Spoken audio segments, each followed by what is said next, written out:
Welcome sa ating press briefing ngayong araw, March 3. Magandang balita ang ibinahagi ng Department of Budget and Management. Dahil sa epektibong pamumuno ni Pangulong Marcos R. Jr., bumaba sa 5.7% o 1.5 trillion pesos ang budget deficit ng bansa nitong 2024. Pinakamababa ito mula noong taong 2020 at nagpakita ng mabuting pagtatrabaho ang economic team ng administrasyon. Umabot naman sa 16.72% ng GDP or 4.4 trillion pesos ang government revenues sa nakaraang taon. Alam niyo na po kung anong ibig sabihin ng budget deficit, pero doon sa mga kababayan natin na mas gustong maintindihan to, halimbawa, lalaman po, kapag ka po ang ating revenue, ang kinita ay halimbawa 100 pesos. Pero kung ang proyekto po ng pamahalaan o ng isang tao ay aabot lamang po sa 90 pesos, so makikita niyo po yung paggastos ay mas maliit kesa doon sa nakuhang income. So magkakaroon pa po yun ng savings. Kumbaga, hindi na po kakailanganin na umutang pa ang gobyerno kung bumababa po ang ating budget deficit. So yun lang po yung para sa mas maunawaan ng mga taong bayan kasi medyo technical yung word na budget deficit. Ngayon po ay handa na po akong sumagot sa inyong katanungan. Thank you, Yusek Claire. First question po, Jean Mangaluz, Philstar.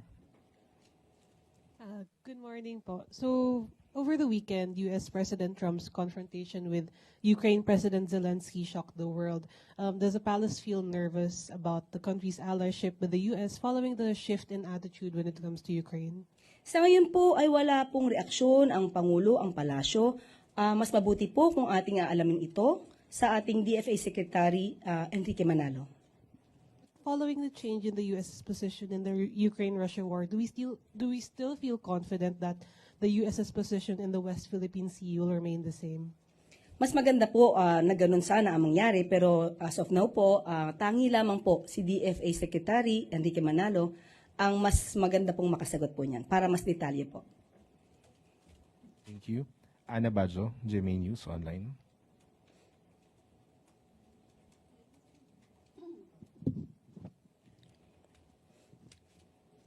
Ma'am, good morning po. Ma'am, may we just get your quick reaction sa recent pronouncement ni former spokesman Harry Roque na kahit gaano ka kagaling na salesman, kung hindi maganda ang produkto, mahihirapan kang ibenta. Good luck daw po sa inyo ni Secretary Jay Ruiz.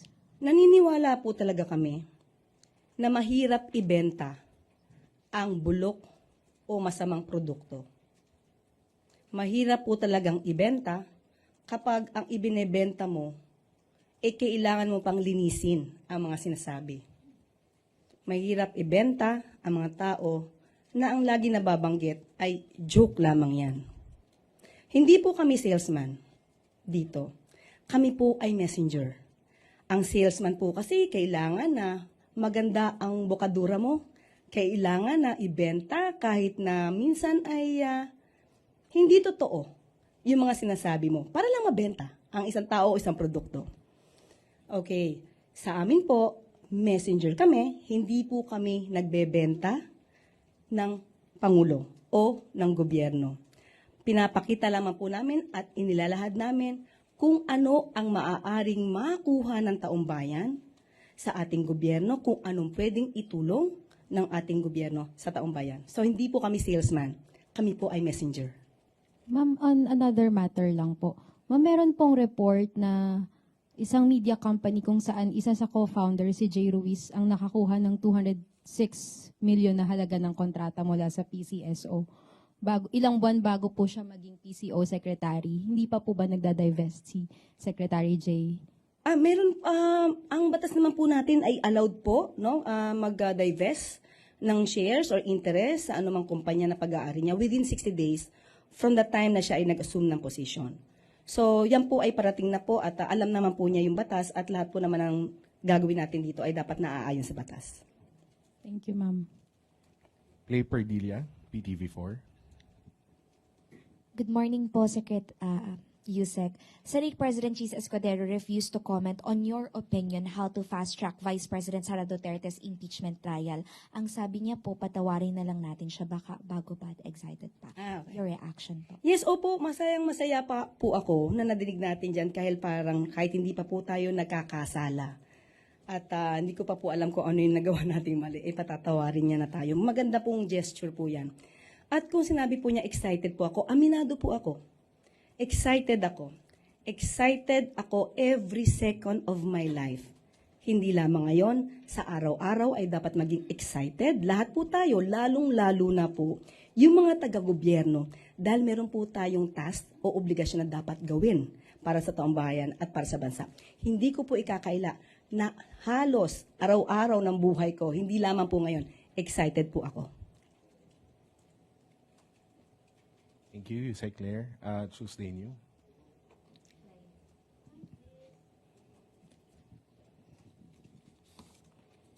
Good morning, Yusek Claire. Last week po iniharap po sa amin dito ni DILG Secretary John Vic Rimulya ang pambansang pulisya, especially yung anti-kidnapping group, si Colonel Elmer Ragay.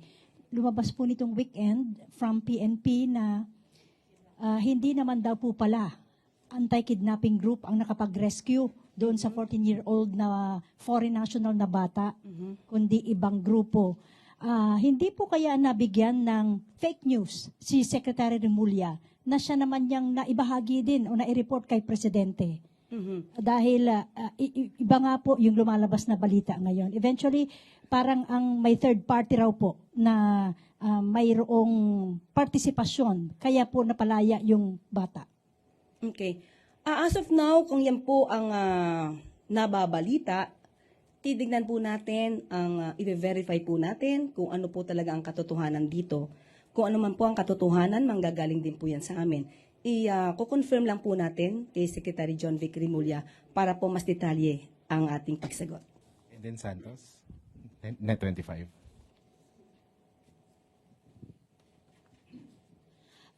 Yusek, kanina po nabanggit ni Acting Secretary J. Ruiz na I'm here po, Ang layo na tingin ko.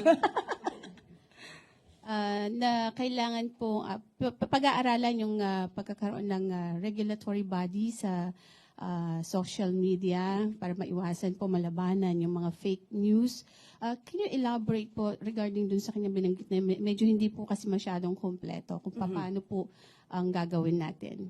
Actually po, dapat makipag-ugnayan din po tayo, makipagtulungan po tayo sa mga mambabatas po natin, sa Kongreso. Kasi sila din naman po yung gagawa ng batas dito. Yung pong sinasabi natin na magkaroon ng regulatory body, sa palagay po namin ay napapanahon dahil tayo po sa mainstream media, tayo po ay sakop at nare-regulate po ng MTRCB. Kung tayo po ay miyembro ng KBP, meron pa rin po tayong KBP. So sa tingin po natin, sa ating palagay, ang pagkakaroon ng regulatory body, separate na regulatory body for the social media, ay napapanahon din po para po maiwasan yung mga pang-aabuso. Hindi po natin pipigilan yung mga opinyon na naaayon naman po sa batas, kumbaga opinyon na lehitimo. Kung ito man ay kritisismo, yan po ay dapat lang na irespeto. Pero iba po kasi yung sinasabi natin na paninira ng walang basihan at kung ginagamit man po itong mga troll army sa paninira, ibang usapin po yun. Dahil kung meron man po troll army pero ang advokasya nila ay magpalabas at mag-share ng tamang balita, hindi po yun pipigilan. Ang pipigilan lang po natin ay maabuso dahil po kapag po naabuso ito, mayroon po itong effect sa taong maaaring siraan, maaari ang mga organisasyon, ahensya na maaaring siraan na walang basihan, malaki pong impact ito, lalo na kung paniniwalaan ng mga tao. So mas maganda po talaga na magkaroon, yun lang po ang aming suggestion, matuloy po sana at magkaroon talaga ng regulatory body. Para din po malaman natin ang bawat isa, kung content creator ito, vlogger, blogger, malaman din po natin yung identity at hindi sila nagtatago sa mga dummy accounts. Ganun po.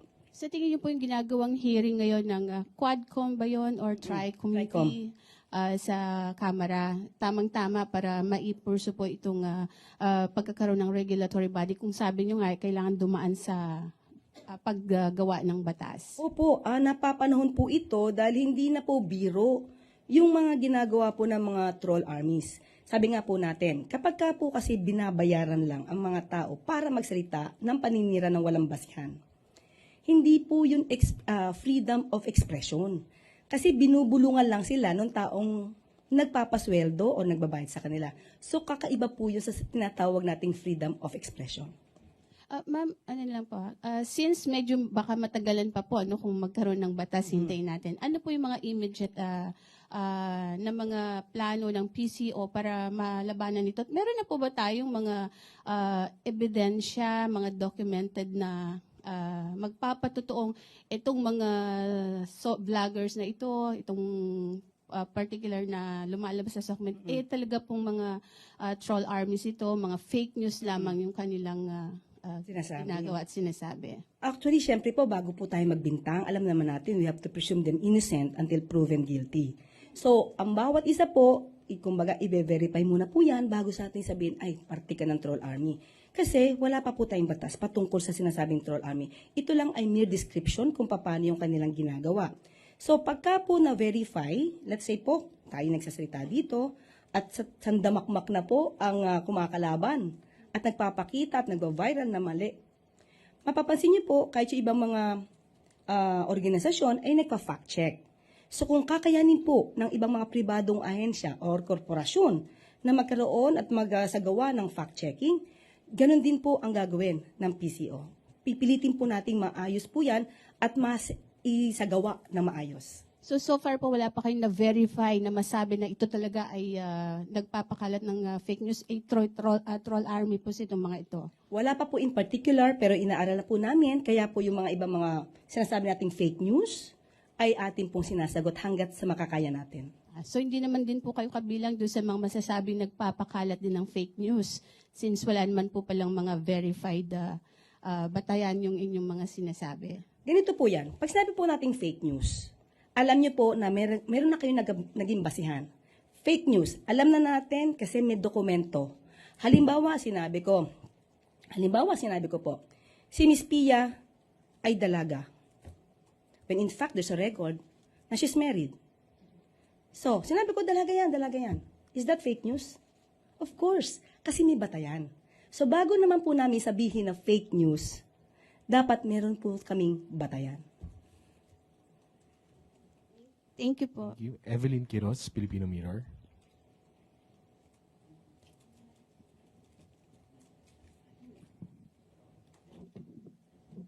Good morning, Yusek.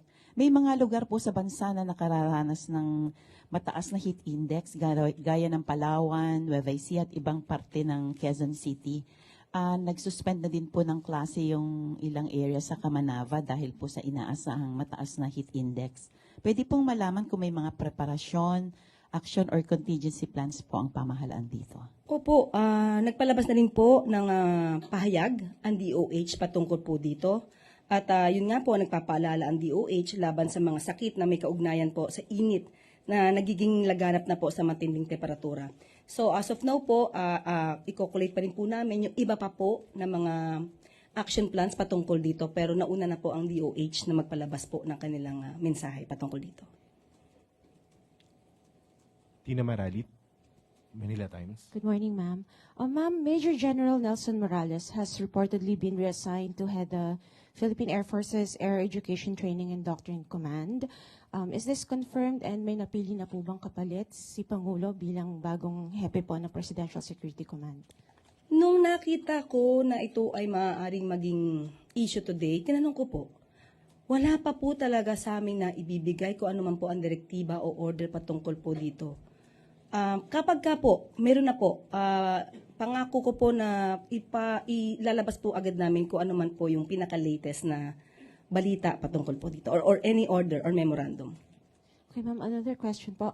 PNP Chief General Romel Marbil was reportedly summoned by the President this morning to talk about the crime incidents in the country, particularly kidnapping. Totoo po ba ito at kung may mga detalye po ng naging pag-uusap? As of now, hindi ko pa rin po nakakausap ang Pangulo kung sila'y nagkausap. Alamin ko pa po kasi medyo maaga pa rin po ngayon. So wala po akong latest pero most probably by as day progresses, baka po meron na po tayong balita patungkol po dyan. Thank you, ma'am. Ace Romero, Philippine Star.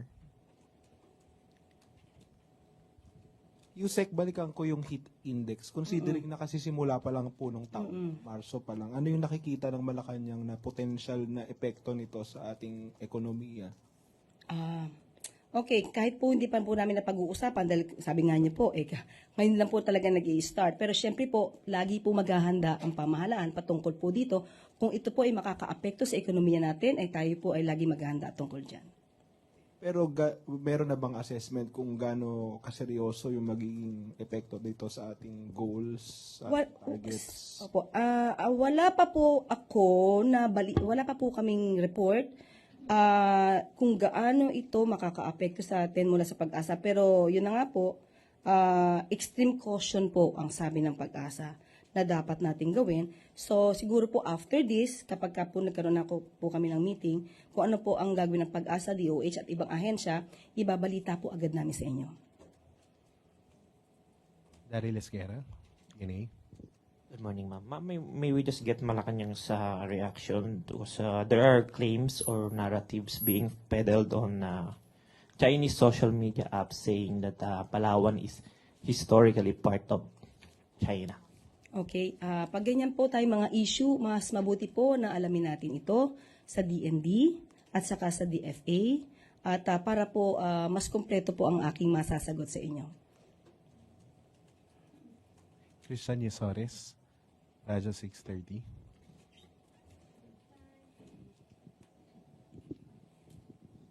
Follow-up lang po sa question ni Daryl. Pero ano po kayang posisyon ng palasyo dito sa parang panibagong claim na naman po ng China sa ating territory despite na meron ng decision yung International Court of Arbitration na nagsasabi nga po sa mga na kumikilala po sa ating mga teritoryo sa bansa? Okay. Ang naging decision po ng International Court of Arbitration ay napakahalaga po. Napakahalaga. Hindi po ito pwedeng itapon lang sa basurahan.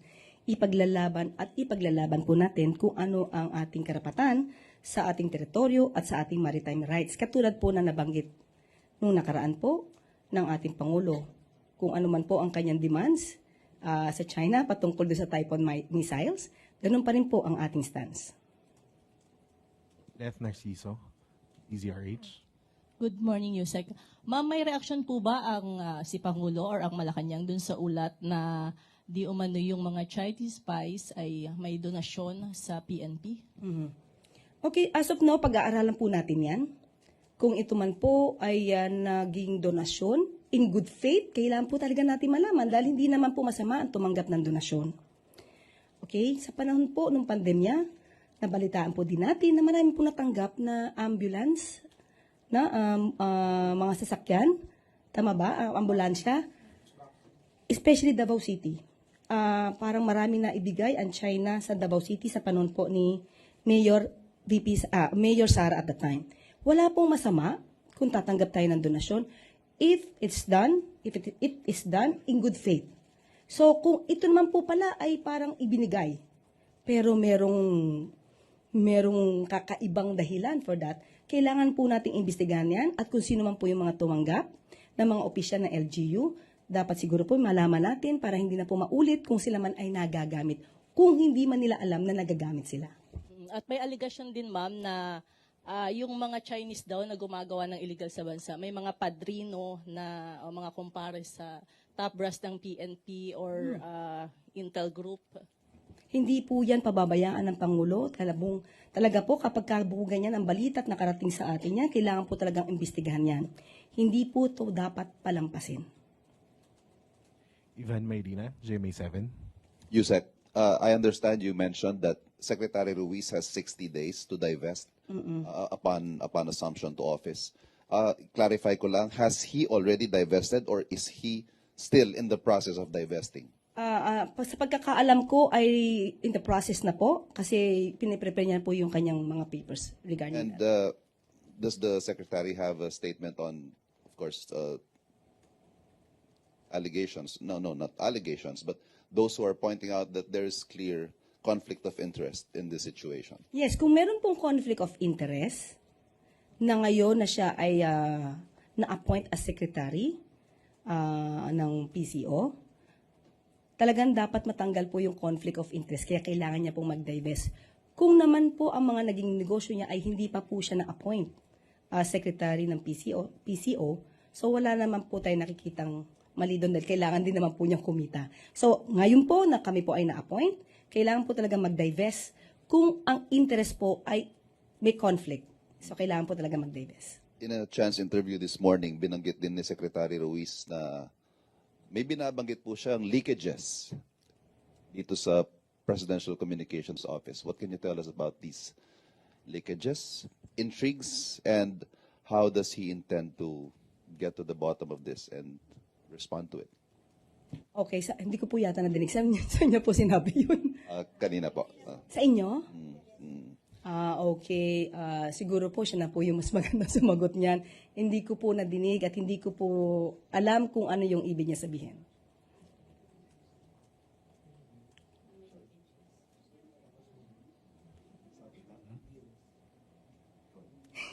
Alexis Roero, Philippine Star. So for the record, Yusek, do you know the status of the supposed deals involving the company of the secretary in government contracts? Wala po akong particular na alam. Especially kung ito naman ay nagawa bago siya na appoint.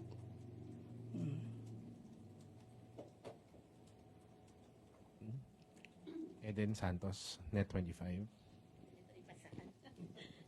Balik lang po ako dun sa heat index sa USEC.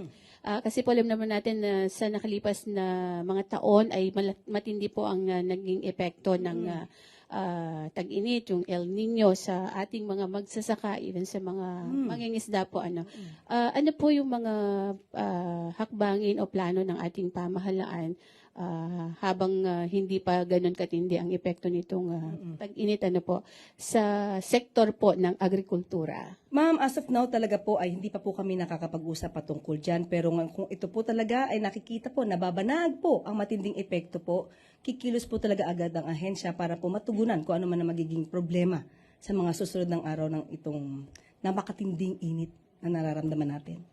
So far po wala pa talagang plano, program ang ating administrasyon. Opo, mag-i-start pa lang po kami kasi magkakaroon po kami ng meeting para po mas detalye. Most probably po, hindi pa lang po na ibababa sa amin kung ano po yung action plans ng DA, SWD, DepEd. Dahil nga kababalita pa lang po nito. So most probably nag-uusap na po sila at titignan ko po ang pinaka-status nito mamaya po pagkatapos ng press briefing natin. Okay, thank you po. Heidi Sambang, FEBC. Good morning po, Yusek. Kasunod lang po nung kaka-implement lang na increase po sa toll fee sa NLEX po, meron pong pangamba na mag-domino effect po ito sa mga presyo po ng mga produktong iniluluwas, lalong-lalo na po sa mga agricultural products. At ito po ay makakaapekto po sa ating mga mamimili. Meron po bang mga naiisip ng intervention po ang ating pamahalaan? Kapag ka po talaga nagtataas ang isang factor sa pagde-deliver or manufacture ng mga items, hindi po talaga maiiwasan na meron tong epekto sa produkto. Pero katulad po ng ginagawa natin, pati po ng DTI, at i-check po natin yung presyo at kung magtataas man po ay dapat lamang reasonable. Pero pag-aaralan pa po yan at para po hindi masyadong makabigat sa taong bayan kung meron man, magkakaroon po ng increase. Pero isa rin pong pinupunto ng grupo po ng mga truck owners and organizations na bakit daw po nag-i-increase hindi pa po sila satisfied sa service po sa NLEX. Okay. Titignan ko po kung bakit nagkaganon at be-verify ko rin po kung ano yung kanilang mga hinaing para po mapaabot natin to sa Pangulo at sa kinauukulang ahensya. Para po mas maganda po ang aming maging aksyon. Kasi dapat padinig po talaga namin kung ano yung mga hinaing pa ng ibang tao. Para mas maganda yung aming maging solusyon sa ganitong mga klaseng sentimiento. Thank you. Thank you. Okay. I think we don't have, we have one last question from Jean Mangalus, Philstar. Hi, ma'am. I'd like to follow up on the earlier question about fake news. So, legislation and regulation can take some time, and it's actually quite tricky. So what other measures can the government enact to strengthen the population's resistance to fake news? Sa amin po, since wala pa nagagawang batas, wala po tayong gagawin kundi talaga magsipag at ipapaalam sa tao kung hangga't maaari bago po maniwala sa mga sinasabi, especially lalo na sa mga YouTube channel natin, sa Facebook. Mas maganda po sana encourage natin lahat na bago po maniwala, ay total kayo naman ay gumagamit ng internet, i-research niyo po muna. Mas maganda po na ang bawat papakinggan nyo, i-research nyo through mainstream media. Kasi po pag sinabi po nating mainstream media, ito po ay verified. Ito po ay, talaga pong inaaral bago po ito mailabas sa publiko. So mas maganda po sana maniwala talaga. Okay, di ko po sinasabing huwag maniwala sa mga social media platforms na ginagamit po. Hindi po natin sinasabing ganyan. Pero kung sila may pagdududa, kung ang sinasabi ng isang influencer or vlogger, kung tama ba, mas maganda po na tignan din nila, i-verify nila sa mga nababalita na mula sa mainstream media. Ma'am, follow-up lang po. Yung K-12 program, may media literacy program and may politics and governance program, but some people don't even know the basic functions of government agencies. So do you think that's a reflection on the effectivities of these types of education programs? Sa mga nangyayari po kasi, minsan ang mga nangyayari sa palipaligid, hindi po minsan concern ng iba. Di ba? May mga ordinaryong tao na hindi concern yung nangyayari sa paligid natin.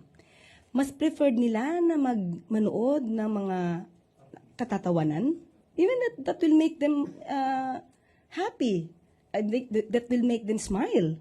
So itong mga nangyayari po sa paligid natin, siguro po talaga mas maganda nakasama rin po ito sa mga pag-aaral ng mga estudyante para maging aware din po sila kung ano ba talaga yung parte ng history o parte na nangyayari sa atin sa current events. Will the PCO push for reforms in these programs since baka nga hindi masyadong effective? Oo, mas maganda pong po yan, suggestion. Makakarating po yan at maganda po talaga, lalo sa mga kabataan natin na ma-involve sa mga nangyayari sa atin sa bansa. Thank you. I think we don't have any more questions. Yusek? Thank you very much. Ayan. So dito po nagtatapos ang ating briefing. Maraming salamat, Malacanang Press Corps, at magandang tanghali para sa bagong Pilipinas.